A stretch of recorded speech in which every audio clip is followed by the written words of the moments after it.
1절부터 25절까지 말씀을 우리 교독하겠습니다.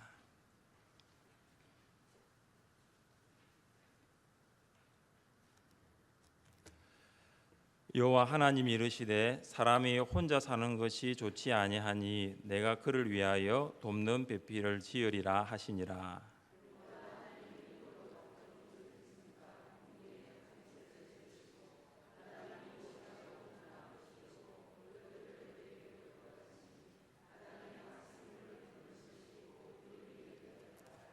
아담이 모든 가축과 공중의 새와 들의 모든 짐승에게 이름을 주니라. 아담이 돕는 배필이 없으므로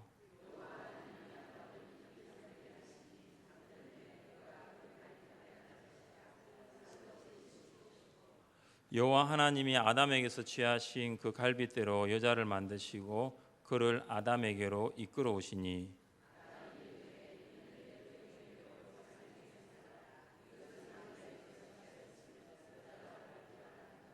이러므로 남자가 부모를 떠나 그의 아내와 합하여 둘이 한 몸을 이룰지로다. 아담과 그의 아내 두 사람이 벌거벗었으나 부끄러워하지 아니하니라. 아멘. 하나님은 모든 피조물을 만드시고 좋았더라, 보시기에 참 좋았더라고 말씀하셨습니다. 근데 그 중에 한 가지는 좋지 않았다라고 말씀하신 부분이 있습니다. 오늘 본문 18절을 한번 보십시오. 여호와 하나님이 이르시되 사람이 혼자 사는 것이 좋지 아니하니 내가 그를 위하여 돕는 배필을 지으리라 하시니라. 하나님 만드신 모든 것은 다 좋았습니다. 그런데 사람이 혼자 사는 것은 하나님 보시기에 좋지 않았습니다. 그래서 하나님은 돕는 배필을 지으셨습니다. 여러분, 이 돕는 배필은 적합한 조력자라는 의미가 있습니다. 그래서 일부 여성들은 이 돕는 배필이 이 조력자라는 이 의미를 두고 여성의 열등함을 나타낸다고 말을 합니다. 그러나 이 돕는 배필이라는 이 단어의 의미를 잘 모르는 데서 이런 이야기가 나온다고 볼 수 있습니다. 성경은 조력자라는 단어를 전능하신 하나님을 묘사할 때도 사용하고 있습니다. 다윗의 고백을 들어보십시오. 나는 가난하고 궁핍하오니 하나님이여 속히 내게 임하소서.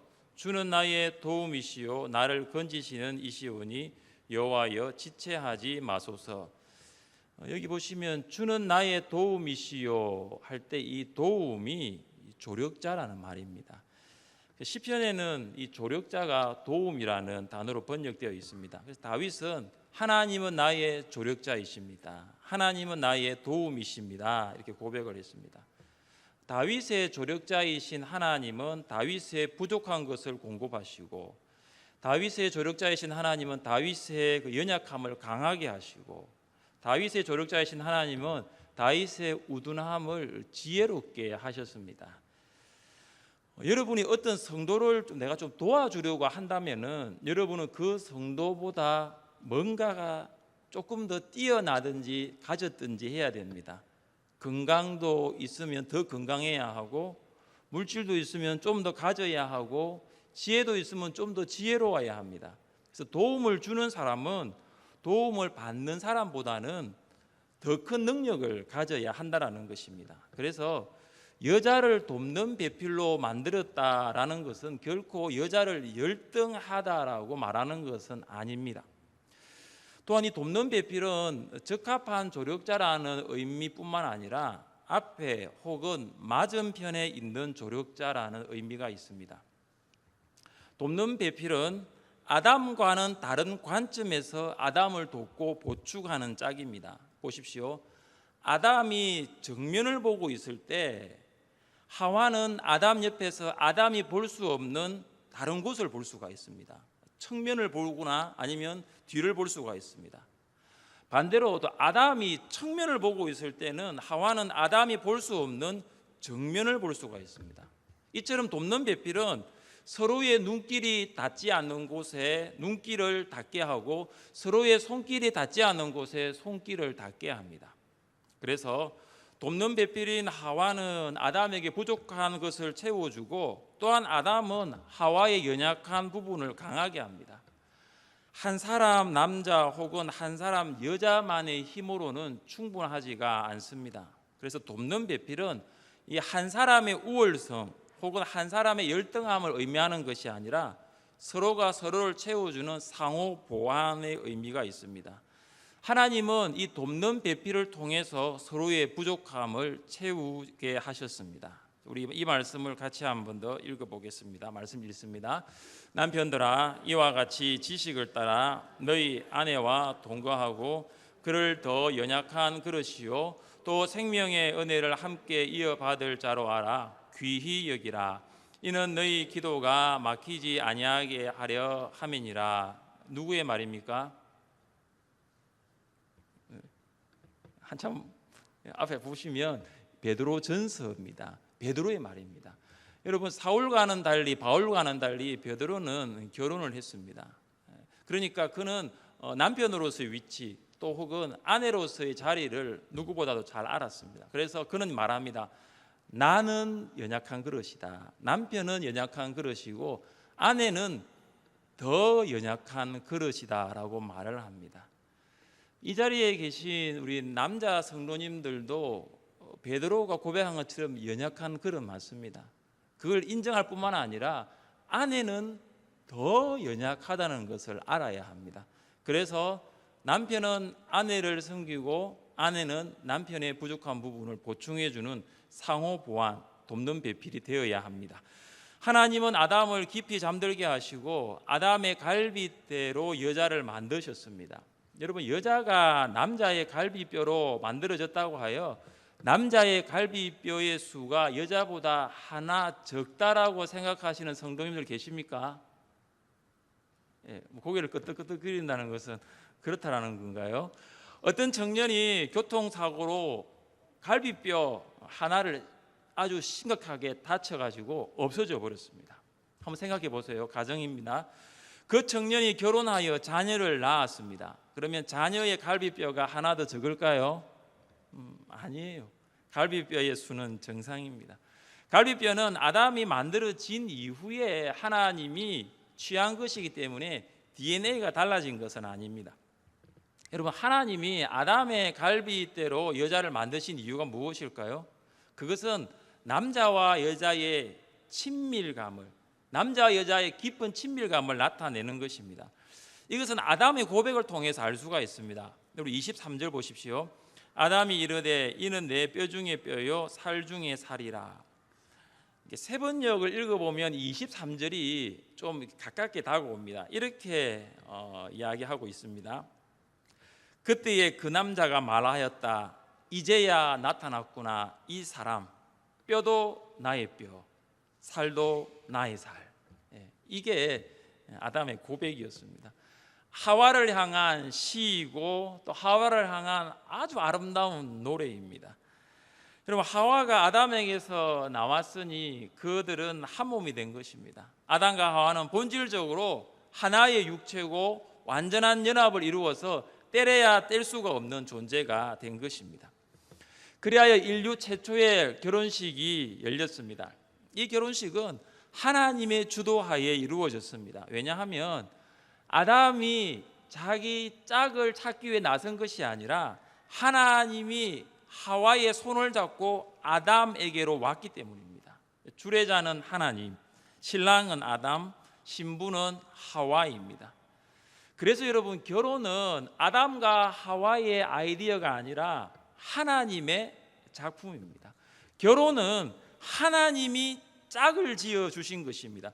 결혼은 하나님이 디자인하신 것입니다. 그래서 하나님은 최고의 결혼 디자이너이십니다. 여러분이 현재의 결혼 생활을 한번 돌아보십시오. 신혼 때와 같이 알콩달콩 하십니까? 신혼 때와 같이 깨가 쏟아지십니까? 그렇지 않다고요? 그래서 가끔 이런 말을 하죠. 누가 이런 결혼을 만들어서. 그렇게 불평하시면 안 됩니다. 왜냐하면 하나님이 이 결혼을 만드셨기 때문입니다. 여러분, 사람이 결혼을 만들었다고 생각하는 사람의 결혼 생활하고 하나님이 결혼을 만들었다고 생각하는 사람의 결혼 생활은 여러분 다릅니다. 하나님은 신랑 아담과 신부 하와에게 어떤 주례사를 했습니까? 24절입니다. 이러므로 남자가 부모를 떠나 그의 아내와 합하여 둘이 한 몸을 이룰지로다. 여러분, 이 24절이 결혼의 정의입니다. 성경이 가지고 있는 결혼의 정의입니다. 24절은 결혼의 세 과정을 말하고 있습니다. 첫째, 결혼은 떠남입니다. 성경은 남자가 부모를 떠나야 한다고 가르칩니다. 남자도 부모를 떠나고 여자도 부모를 떠나는 것이 결혼입니다. 그럼 부모를 떠나지 않으면 결혼이 이루어지지가 않습니다. 그래서 부모를 떠난다라는 것이 마치 부모를 버린다 이런 말은 아닙니다.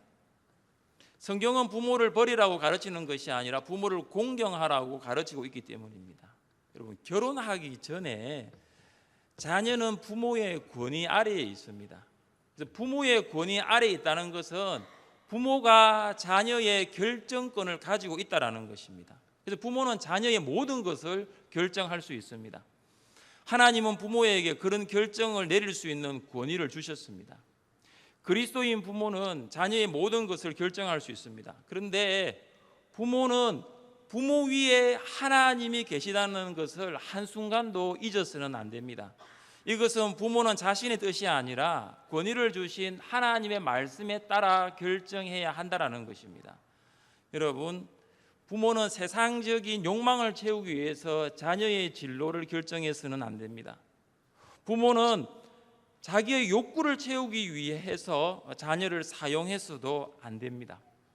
여러분, 결혼하면 자녀는 독립된 한 인격체로서 스스로 결정할 수 있는 결정권자가 됩니다. 여러분, 결혼 전에는 부모가 결정하는 대로 자녀가 따라갔다면 결혼 후에는 부모의 말씀을 참고는 하지만 결정은 자녀가 하는 것입니다. 여러분, 이것이 사람이 부모를 떠나는 것입니다. 그런데 문제가 이것입니다. 뭐냐 하면은 자녀가 결혼을 했는데도 부모가 여전히 결정권을 가지고 그 결정권을 행사하고 있다는 것이 문제인 것입니다. 부모는 자녀에게 조언할 수는 있지만 결혼한 자녀가 최종적인 결정을 내릴 수 있도록 해야 됩니다. 자녀가 집을 구하는 문제, 차를 사거나 직장을 바꾸는 등 다양한 결정을 할 때 부모는 신앙과 인생의 선배로서 조언은 할 수가 있습니다. 그러나 결정은 자녀가 할 수 있도록 그 결정권을 넘겨야 합니다. 그런데 결혼을 했는데도 똑같이 부모가 다 결정을 해준다면 그것은 결혼이라는 성경적인 정의에는 맞지가 않습니다. 그런데 중요한 한 가지 결정이 있습니다. 부모는 자녀가 결혼하기 전에 마지막으로 행사할 수 있는 결정권이 있습니다. 그것은 믿음의 배필을 선택할 수 있도록 돕는 것입니다. 부모는 자녀가 믿음의 배필을 반드시 선택할 수 있도록 지도해야 합니다. 그래서 누구와 결혼하는 것보다 더 중요한 것은 배우자가 믿음이 있느냐 없느냐 하는 것입니다. 상견례를 하고 결혼 날짜를 잡는 것보다 더 중요한 것은 배우자가 하나님과 성도 앞에서 믿음으로 살겠다고 하는 서약입니다. 결혼식장에서 부부의 서약보다 더 중요한 것은 하나님 앞에서의 그리스도인의 서약입니다. 장손 집안에 시집을 가 1년에도 10여 차례 제사를 했던 집사님을 한 분 알고 있습니다. 처음에 집사님은 복음을 전하기 위해서 외국에도 나가서 전도를 하는데 남편 구원하기 위해 가정 선교사로 헌신하겠다고 결심을 하고 시집을 갔다고 합니다. 결혼을 하면 남편이 교회에 나오겠다고 약속을 했지만 결혼 후에 한 번도 교회를 나오지 않았습니다. 이 집사님이 시부모님을 모시면서 시대 구원을 위해 흘렸던 눈물은 정말로 헤아릴 수가 없었습니다. 한 번 기도할 때 흘리는 눈물은 이 손수건을 촉촉하게 젖히는 정도가 아니라 이걸 짜면은 그릇에 담길 정도였다고 하니 얼마나 힘든 세월을 보냈는지 알 것만 같습니다. 30년을 인내하면서 기도한 결과 남편은 교회에 나왔습니다. 근데 남편은 교회만 나올 뿐 소그룹 모임이나 양육 훈련 프로그램에는 참여하지 않아서 신앙이 전혀 자라지 않았습니다. 어느 날 딸이 결혼을 하겠다고 남자친구를 데리고 왔습니다. 얼굴은 괜찮게 생겼지만 신앙이 없었습니다. 이 이야기를 들었을 때 이 집사님의 가슴이 먹먹해 왔습니다. 그래서 결혼을 반대해 버렸습니다. 근데 딸은 엄마의 마음을 아는지 모르는지 이 남자가 아니면 결혼할 수 없다라고 하니 이 또한 답답할 뿐입니다.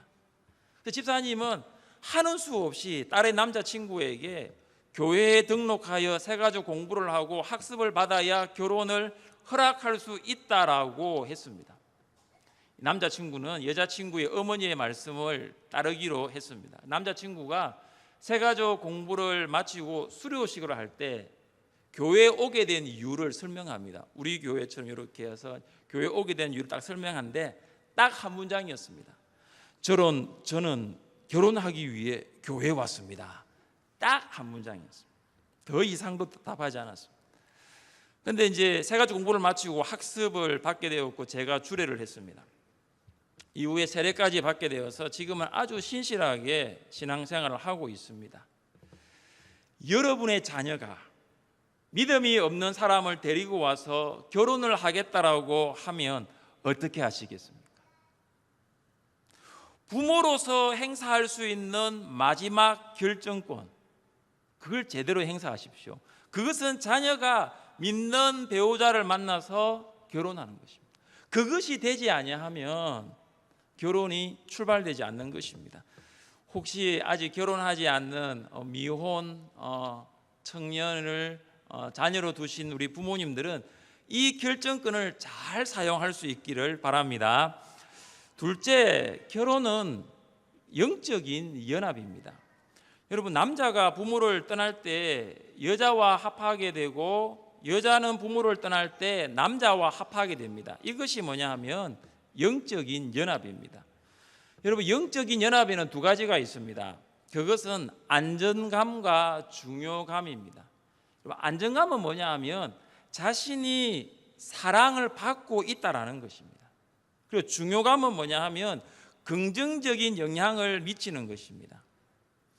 남편과 아내는 이 안정감과 중요감을 통해서 영적으로 하나가 됩니다. 먼저 남편은 아내의 안정감을 채워주어야 합니다. 여러분, 아내는 남편으로부터 내가 사랑받고 있다는 것을 느낄 때에 영적으로 하나가 됩니다. 또한 아내는 남편의 중요감을 채워줘야 합니다.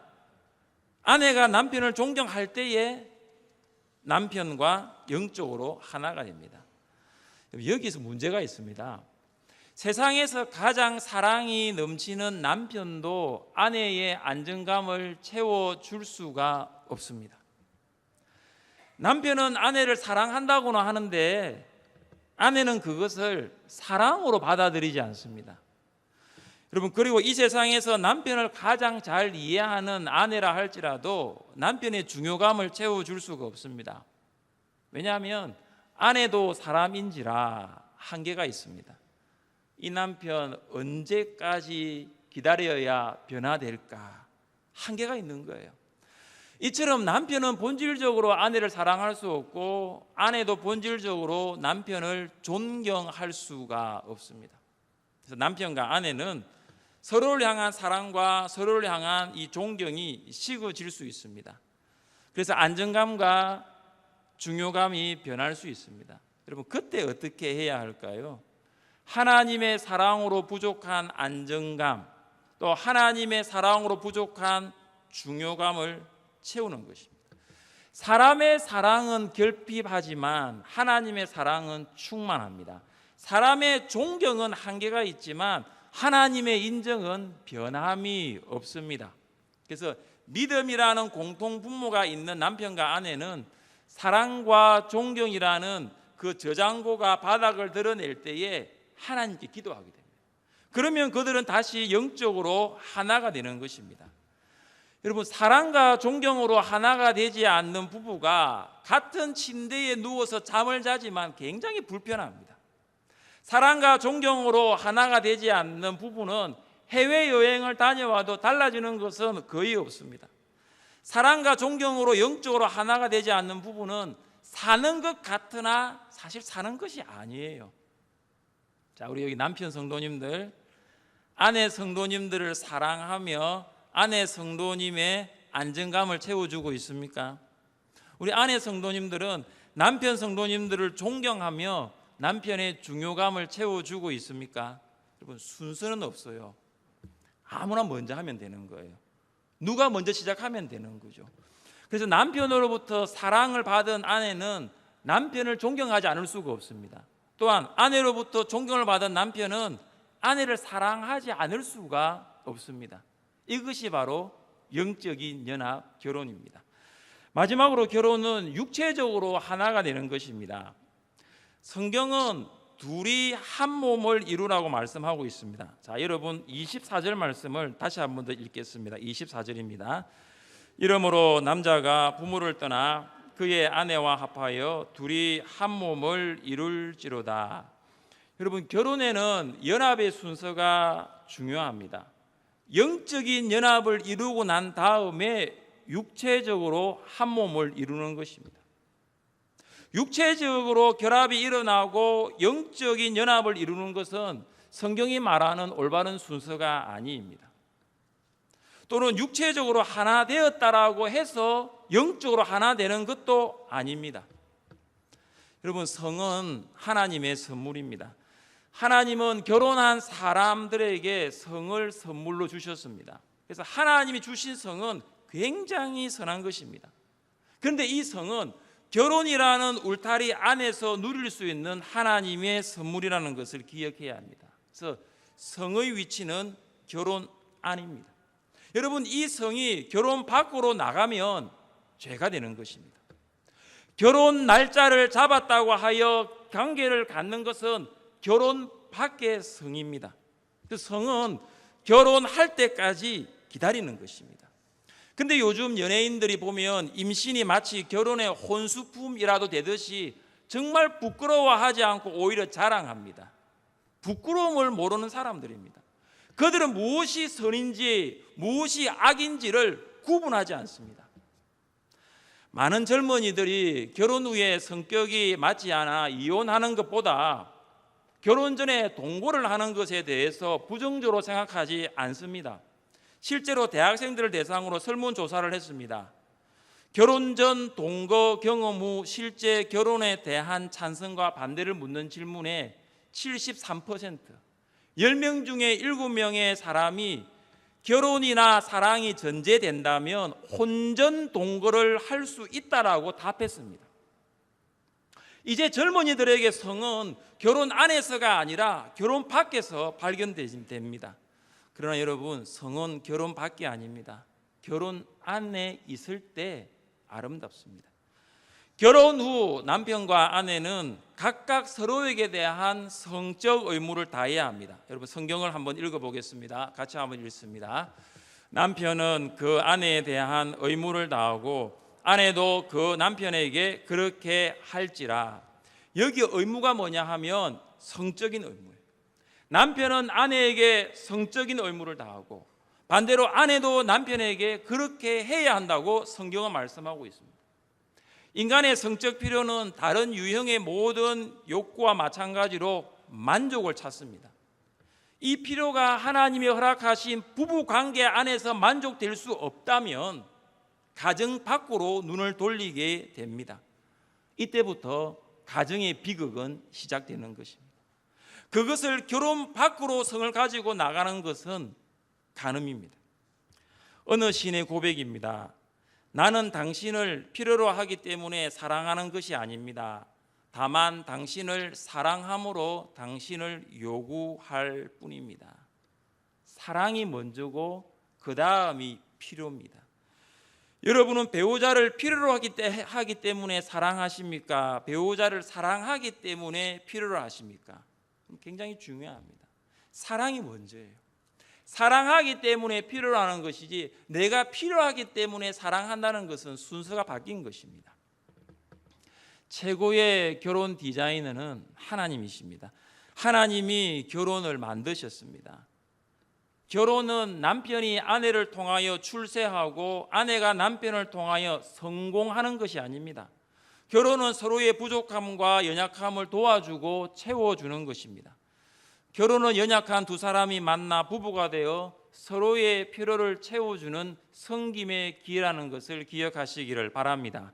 그래서 남편과 아내는 나에게 무엇이 부족한가를 보기 전에 상대방에게 무엇이 부족한가를 보아야 합니다. 항상 나에게 부족한 것을 채워주는 남편, 나의 부족한 부분을 채워주는 아내로 생각하면 그 결혼 생활은 결코 행복하지가 않습니다. 내가 아내의 부족한 부분을 어떻게 채워줄까? 내가 남편의 부족한 부분을 어떻게 채워줄까? 거기서부터 행복한 결혼 생활의 시작이 출발됩니다. 최고의 결혼 디자이너이신 하나님께서 여러분의 결혼 생활에 복 주시기를 바랍니다. 최고의 결혼 디자이너이신 하나님이 여러분에게, 특별히 결혼하지 않는 여러분의 자녀에게 믿음의 배우자를 그 자녀에게로 이끌어 주시기를 믿으시기를 바랍니다. 하늘샘 교회에 속한 모든 가정이 하나님 안에서 복된 가정 될 수 있기를 주님의 이름으로 축복합니다. 함께 이 시간 찬양